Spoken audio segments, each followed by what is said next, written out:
Well, LCR, I didn't know if you had expected the weather to be the rain and the thunder we had, but whether that was unexpected, I hope you're expecting all the good things that are happening here at church.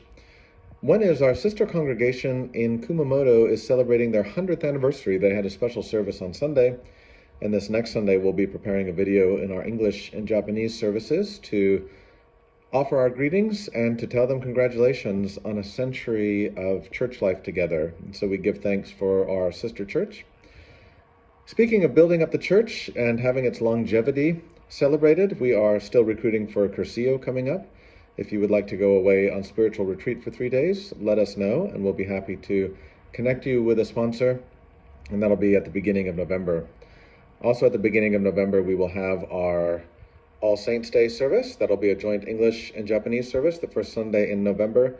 If you have a loved one who has passed and you have a small photograph you would like to include on our table of memorial, then we would love to have that the week before.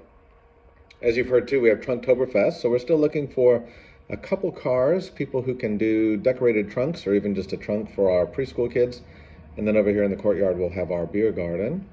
And that's going to be a fun day where we celebrate Reformation Day and also just the season of the year that we're in. Now, we talked about the beer tasting. If you want to participate in that, bring 2 bottles of the same kind of beer, because those will be poured out into little tasting cups and those will be shared for anyone that wants to try. If you feel like your beer is going to be popular, bring 3 bottles of the same kind. So if you want to bring more than 1 bottle or 1 type to share, bring a couple bottles of each so that we can pour those out when Tom does the tasting. If you have any leather clothes, lederhosen and the like, you can dust those off and bring those out as we celebrate the season as well. And then after that, we'll be getting into November and the time of our semi-annual meeting and talking about our life and work. And we'll be looking for a few new council members and talking about some projects for the next year. So God is blessing us. It's a very busy time, and may God give us the wisdom and resources to be faithful and joyful along the way.